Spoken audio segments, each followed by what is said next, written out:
ഒരു എൻഡ് റിസൾട്ടാണ് നമുക്ക് ഇവിടെ ഇതിൽ കണ്ടത്. ഫറോക്കിൽ നിന്ന് ലോകത്തിൻ്റെ മുമ്പിലേക്ക് നിങ്ങൾ തുറക്കുന്നൊരു മാതൃകയാണല്ലേ? തീർച്ചയായും അത് നമ്മൾ മാത്രമല്ല, നമ്മളൊരു മലയാളി കൂട്ടായ്മ. അത് നേരത്തെ ഇവിടെ പറഞ്ഞ പോലെ ലോക മലയാളി സമൂഹത്തിന് ഒരു മികച്ച മാതൃക.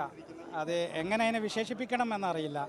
ഇത് മലയാളി സമൂഹം നെഞ്ചേറ്റിയ ഈ ഒരു മഹാദൗത്യം ഇത്രയും പെട്ടെന്ന് പൂർത്തീകരിക്കാൻ കഴിയുമെന്നൊരു വിശ്വാസം ഞങ്ങൾക്ക് ഉണ്ടായിരുന്നില്ല. എന്നാലും സാധിക്കും, കുറച്ച് വൈകിയാലും അത് സാധിക്കുമെന്നുള്ള ആത്മവിശ്വാസം ഉണ്ടായത് നമ്മുടെ റിയാദിലുള്ള നമ്മുടെ സംഘടനാ പ്രവർത്തകരുടെ, അവിടെയുള്ള മലയാളി കൂട്ടായ്മകളുടെ കരുത്തായിരുന്നു.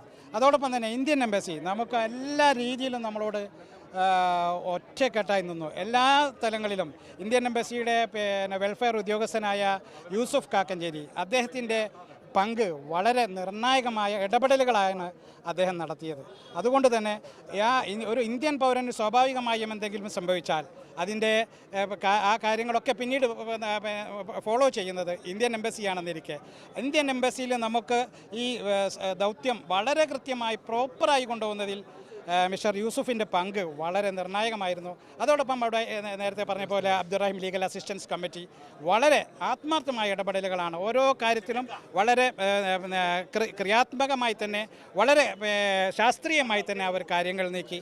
അതോടൊപ്പം തന്നെ അവിടെയുള്ള നമുക്ക് പരിഭാഷകർ, റഹീമിൻ്റെ ഈ കേസിലൊക്കെ നമുക്ക് അവിടെ ചെല്ലുമ്പോൾ അറബിയിലുള്ള ട്രാൻസ്ലേഷൻ, ഒരുപക്ഷെ കോടതിക്ക് മുമ്പാകെ എത്തുമ്പോൾ അറബിയിലെ ട്രാൻസ്ലേഷൻ റഹീമിന് മനസ്സിലാകുന്ന ഭാഷയിൽ, മലയാളി ഭാഷയിൽ അത് വിവർത്തനം ചെയ്യുന്ന വിവർത്തകരായിട്ടുള്ള ഒരുപാട് അബ്ദുൾ റസാഖ് സ്വലാഹി, അതുപോലെ തന്നെ മുഹമ്മദ് നജാത്തി, കൂടെ മുഹമ്മദ് കുട്ടി കടന്നമണ്ണ തുടങ്ങി ഒരുപാട് പേരോട് ഞങ്ങൾക്ക് നന്ദിയും കടപ്പാടും പറയാനുണ്ട്. പിന്നെ ഞങ്ങൾക്ക് ആവേശം പകർന്ന സൗദി അറേബ്യയിലെ വ്യവസായികൾ ഒരുപാട് പേരുണ്ട്.